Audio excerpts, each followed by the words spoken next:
The New York Times has just disclosed that the Pentagon had a secret UFO program.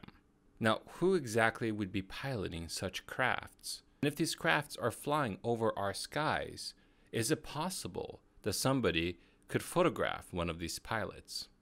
Now, out of all the evidence out there that could potentially give conspiracy theories a support, alien picture certainly doesn't fall under that category.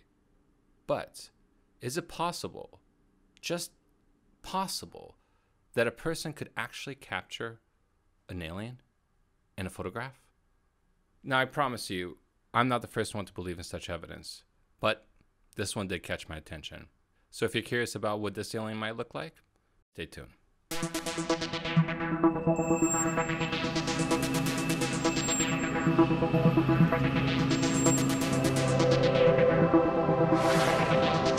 All right, ladies and gentlemen, this is Felipe Osorio. Welcome to Second Earth.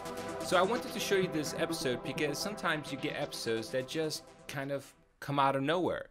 I wasn't really expecting this. I just saw this picture in Coast to Coast AM, and basically I saw the descriptions of the picture, and then I remembered some things that I had researched, and it kind of rang a bell to me in a way that they weren't really talking about. So I thought maybe I should put out an episode and describe exactly what I'm talking about. So let's start with the Coast to Coast picture of this goblin, or strange creature as they say.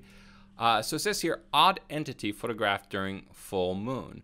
So apparently there was a succession of photos that were taken by an anonymous individual. And I say anonymous because it was posted on a Reddit channel, and we actually pulled out the actual Reddit itself. We were trying to backtrack this image. So basically he took a succession of images and captured this anomalous creature. So what I want to do is I actually wanted to go back to Reddit, find the original post, get what the people are actually saying, and then figure out if we can actually authenticate this image. Okay, so if I put the Coast to Coast AM down, here is the original Reddit thread, and it was posted by somebody called MeTarzanYouJane. I have to admit, out of all the responses, one of my favorite ones was, I cannot comment on the picture, but what I can say is that there's a lot of crap posted on this sub, and this picture is not one of them. This is legitimately strange and very creepy. One thing that I want to talk about this Reddit post is it's posted by a user named MeTarzanYouJane, but this is not the person who actually claimed that they took in the picture. They claimed that it was an older couple, and I'm still trying to find out exactly where they captured this image. He did end up posting this image in Imgur, but the only problem is Imgur gets rid of the EXIF data, which basically means it's hard for me to authenticate where this image came from simply by using photo forensics. But that shouldn't stop us, because you know what? We still can use some logic here. So let's go back to the Reddit site. And I just want to look over some of the commentary that the people are saying about this image.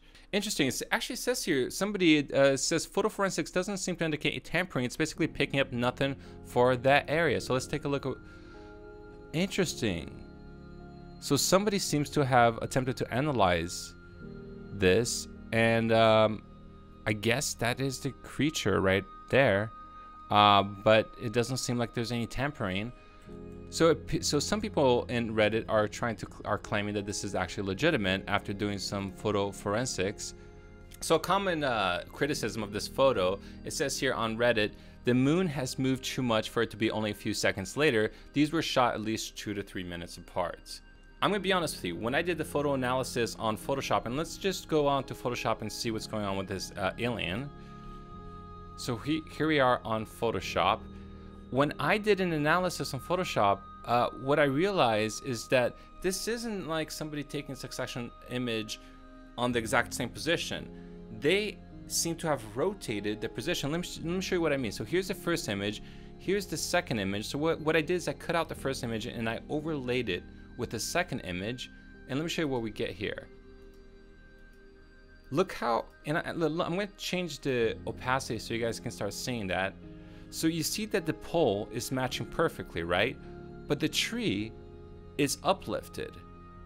So if the tree is uplifted, then what we're essentially having is a slightly different location. So when this person took the photo in succession, they were probably moving.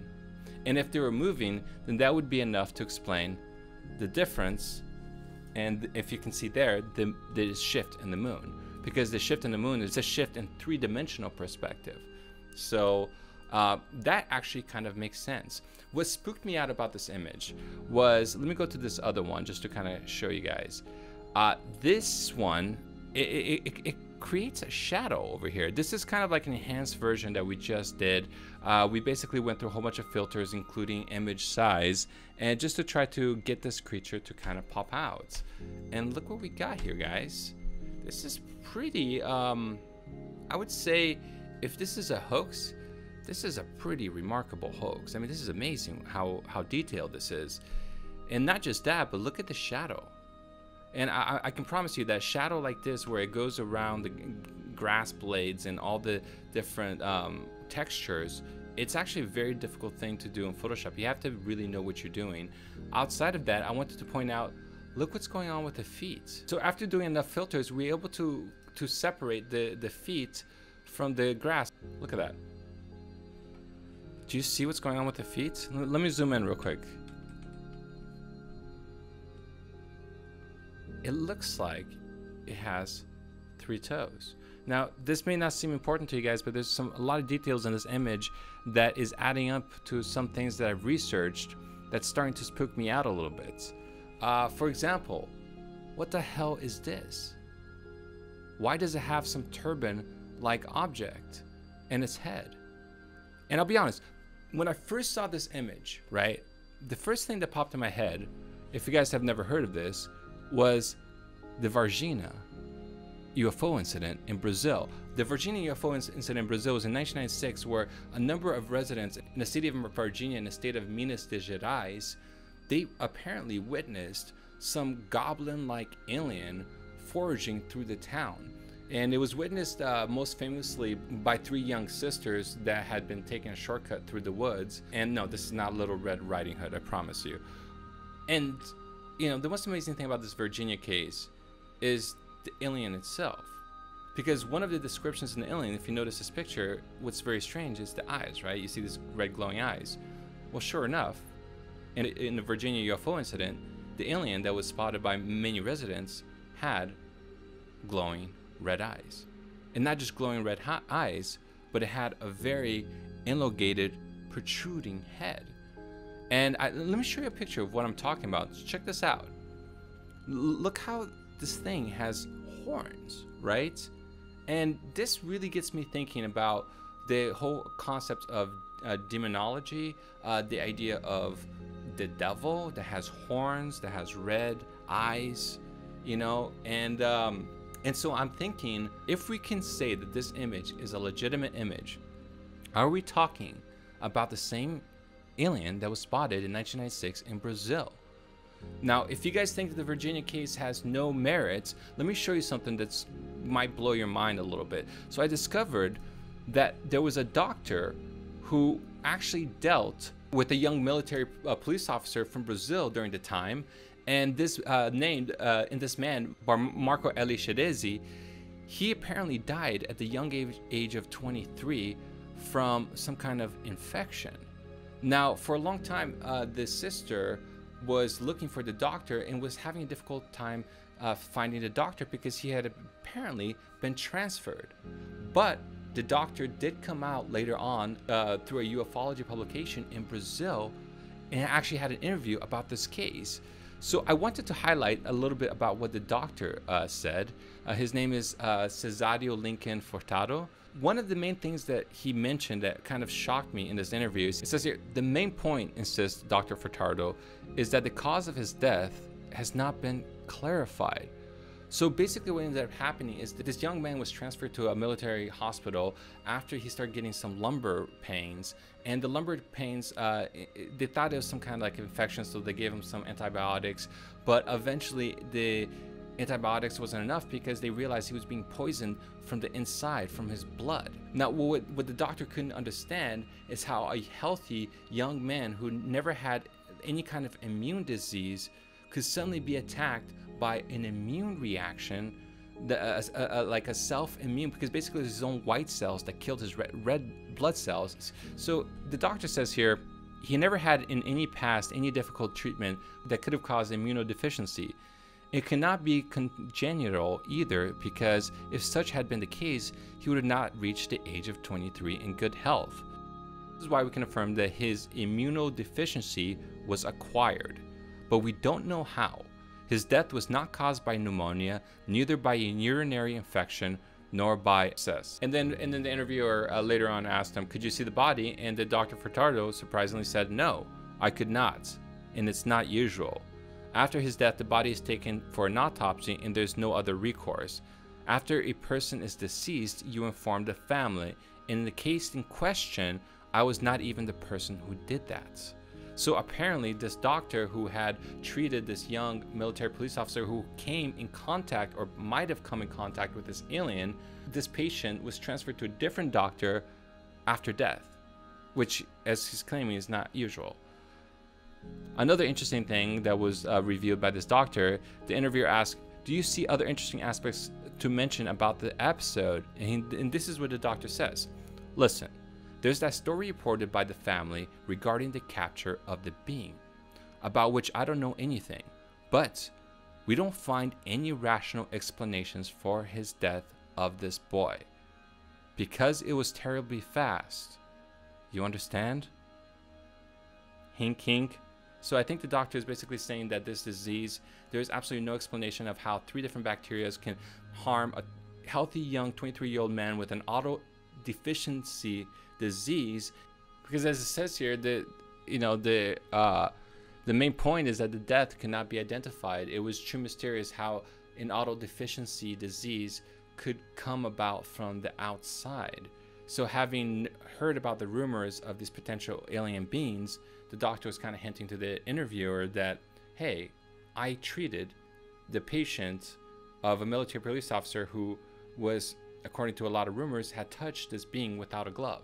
So now that you know that, like Roswell, there is a case out there with legitimate witnesses, people with professional credentials, doctors, who are talking about this case, that are mirroring an alien that looks exactly like the alien we have in that picture. So let's look at Photoshop again. Okay, so remember how I told you that this being appears to have a feet with 3 fingers, right?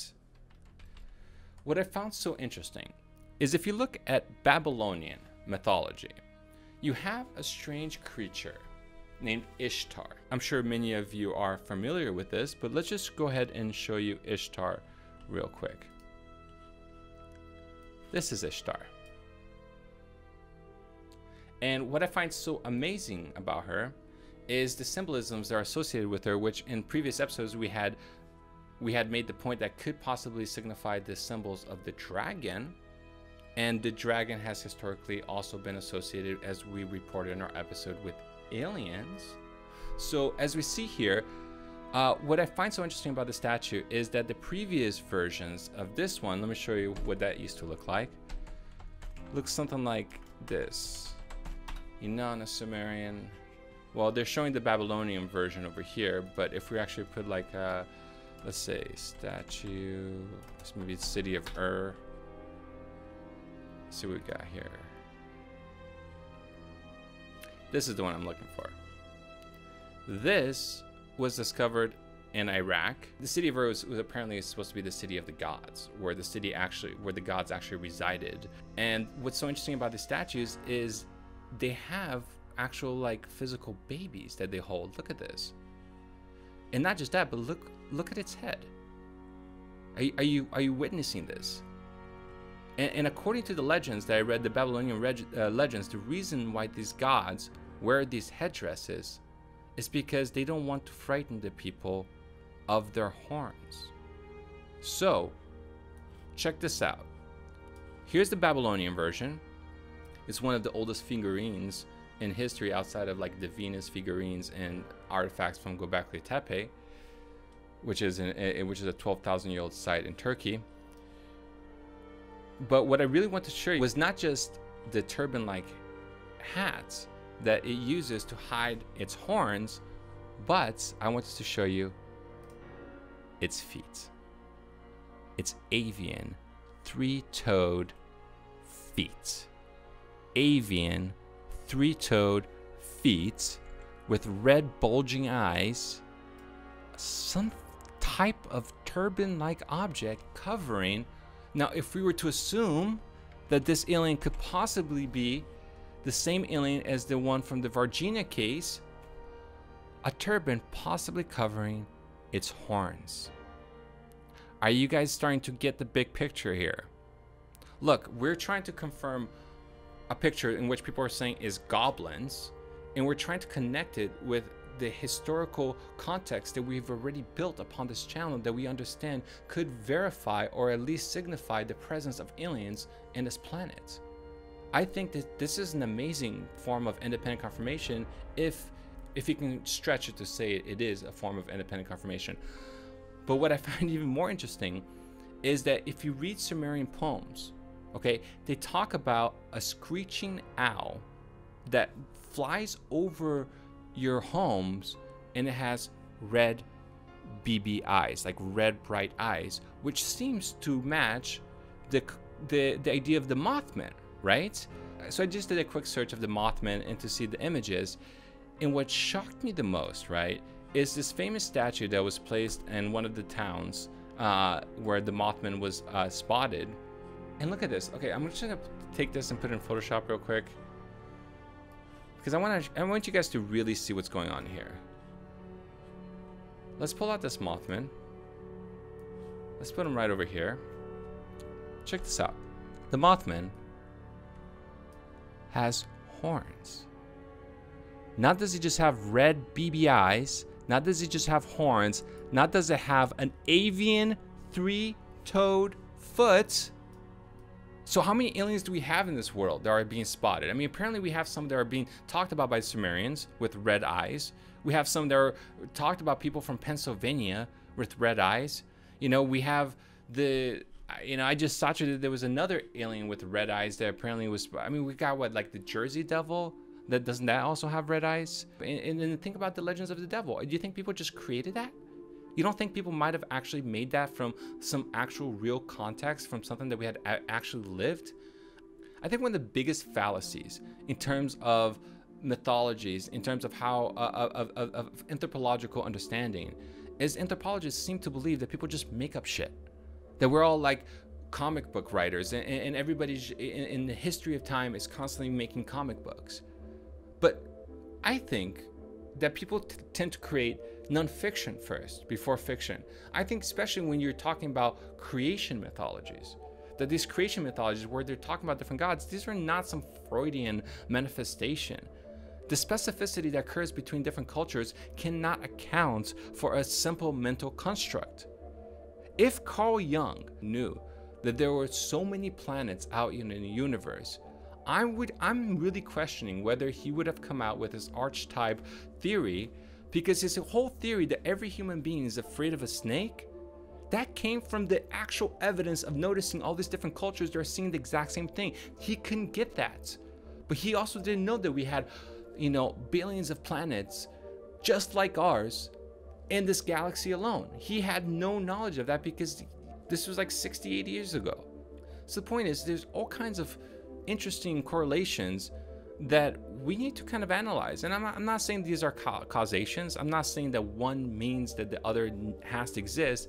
I'm saying that if you consider all our ancient texts, if you consider what modern people are saying, and if you consider what different possible alien species are, like the Mothman that seems to have horns, and then we're talking about the Varginha incident alien that also seems to have horns, and then we got this weird picture of this weird alien.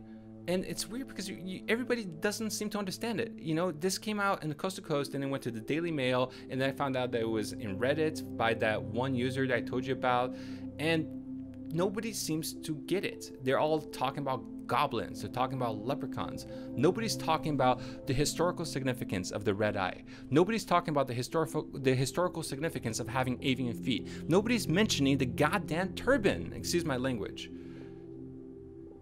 And no pun intended, Jesus. No pun intended. I'm sorry. That was actually completely accidental. But look at this turban. This is not something that anybody could have predicted.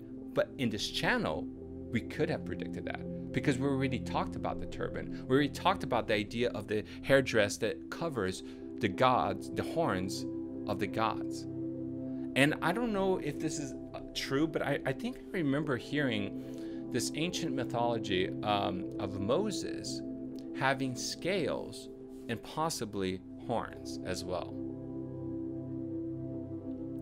So the question is, could what I believe to be one of the best images ever taken of an alien, because of the details of the reflection, the shadows, the way that the shadow matches the lighting, the fact that somebody actually tried to do photo forensic analysis and seems to show no tampering, you know, the fact that nobody seems to know what the hell this is, but we could have in a way predicted based on the research that we've done. Based on all of that, I'm inclined to say, yo, this is kind of interesting, guys.